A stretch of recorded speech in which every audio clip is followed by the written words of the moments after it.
వసంతోపు centre Nellore జనహిత వాత్సల్య చిన్నారుల వృద్ధుల ఆశ్రమంలోని మంచి మార్కులు సాధించిన విద్యార్థులకు మానవ సేవయే మాధవ సేవ గ్రూప్ సభ్యుల సహకారంతో 17 మందికి ప్రోత్సాహక బహుమతులు అందజేశారు.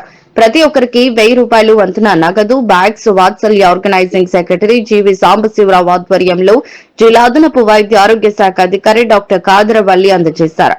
ప్రతి సంవత్సరం ప్రోత్సాహక బహుమతులకు ₹10,000 అందిస్తున్న రిటైర్డ్ రిజిస్ట్రేషన్ ఆఫీసు ఉద్యోగి బాలకృష్ణారెడ్డిని, బుక్స్ అందజేసేందుకు ₹10,000 అందజేసిన సాఫ్ట్వేర్ ఇంజనీర్లు డి సుకుమార్ రెడ్డిని, వినీతను న్యూట్రిషన్ డైట్ అందజేసేందుకు ₹10,000 అందజేసిన retired lecturer Tupakula Sumathi, SV Rangaiah advocate ని ఘనంగా సత్కరించారు.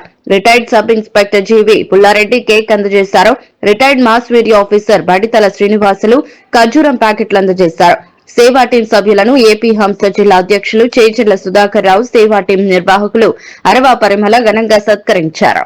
సేవా టీం సభ్యులు దాతలు doctor P Raghu Sricharan, doctor లలిత మాధురి, గంగపట్నం బ్రహ్మారెడ్డి, సాని శివప్రసాద్, జంగా శ్రీనివాసులు, బిఎస్ఎస్ఎన్ కృష్ణమోహన్, బడితల శ్రీనివాసరావు, కల్పం శ్రీనివాసరావు, ఐరజని, మంజుభాషిని, తక్కోలు వెంకటేశ్వర్లు, టి భానురేఖ, భోగ్యం వెంకటేశ్వర్లు, రావిప్రోలు ఇందిరా పగడాల సుశీలమ్మ, ఎస్ కృష్ణవేణి, బాణాల శశికళ, ఇంగిలాల జమీమా, డాక్టర్ సాయి స్పందన, జి అరుణరాణి, డాక్టర్ నరేంద్ర, డాక్టర్ శ్వేత, డాక్టర్ శివ వినీష, సింగమల కుసుమ కుమారి, వారణాసి శేషగిరిరావు, పులి సునీత, లక్ష్మీ ప్రసన్న, లక్ష్మీ కాంతమ్మ పాల్గొన్నారు.